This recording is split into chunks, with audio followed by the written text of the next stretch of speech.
So my question to the mayor was essentially, if it was pushed out for 2 years, what happens if we find ourselves in this gymnasium again in 24 months? My answer to that question. And so this is what I have. This is the decision that I understand where you're at, and I understand the politics behind all of this, and I understand your position. But my statement to you is, if we have to be back here in 24 months because there is no viable technology that works to resolve the barn issue or to your satisfaction, then we come back here in 24 months. You act as though we can't evolve through this process. This entire thing, I've been here since 1999. It's been one evolution after another. Equipment, lagoon covers, curtains in the barns, just add it on. It's been a big evolution. I've been here every single step of the way. The land application that you lauded earlier, I've been involved every day in that since 1999. And I will tell you that this company has made a huge investment, capital investment, in equipment and people's lives to get them to where we know what we're doing out there. This was a brand new industry when it came to Missouri. We spend 4 times what is the average across the United States on environmental in our department.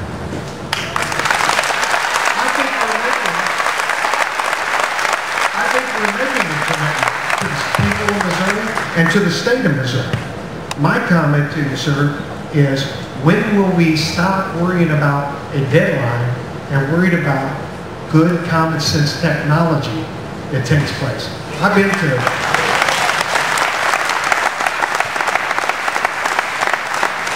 Mr. Gurley's farm once before. I worked over there for a couple of days with him.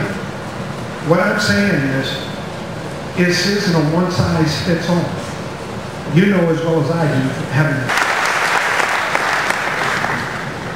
to negotiate a complicated contractual document in a room full of 2,000 people. Premium Standard Farm, essentially, to my understanding, has come forward at this point in the process and said that scraper digester is the solution that they would like to have tested. And that your question implies that scraper digester is not the solution, and that we may yet have to search for other solutions. This goes to the heart of why it is very difficult to negotiate this out in a room like this. Premium Standard has come forward basically under the understanding that scraper digester is the solution that they want blessed by the expert panel. And if that is the case, then this process should take no more than about 6 months.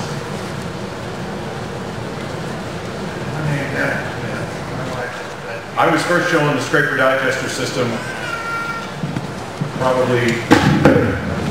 I was first shown the scraper digester system 18 months ago.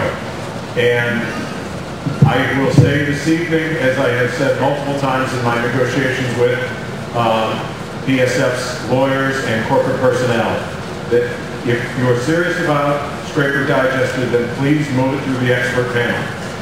I'm from the city, and I'm not the one who can pass a blessing over the scraper digester system. The state's contract with Premium Standard Farms explicitly states that it's the expert panel who has to do this. That was part of the initial agreement. So let's move the scraper digester system to the front of the decision plate as quickly as is possible. Several years ago. Could you maybe pick up the microphone, perhaps, sir? My name is Alan Smith. My wife works for BSF. Several years ago, we had our first home, a nice 4-bedroom ranch. Well, the factory across the street wanted to expand, so they took my $30,000 house and bulldozed it so they could have another lot of parking lot and called it eminent domain. Why doesn't it work here?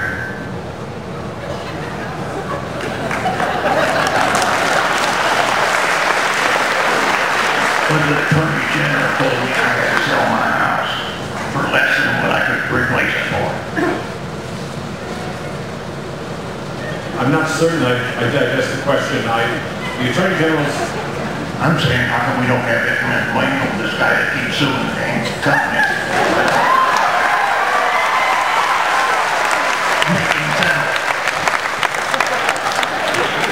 Obviously, it's a local decision that would be with your county commissioner. Not with me. Thank you for the question. Richard Schneider, a resident here in Mercer County. Number one, I don't work for PSF. Used to, so I know quite a little bit about PSF. And I have 2 points to make. Number one, great gathering here. You see town halls like this all across the country, covering different issues. This issue is important to the people in this room, but on a larger scale, agriculture is being attacked. Florida, Arizona, California, Minnesota, and Iowa. And I know this to be a fact because I work for another pork company now and travel throughout the Midwest. I talk to a lot of people. And PSF, I can say unequivocally, has done more in the environmental sector than most other pork companies out there.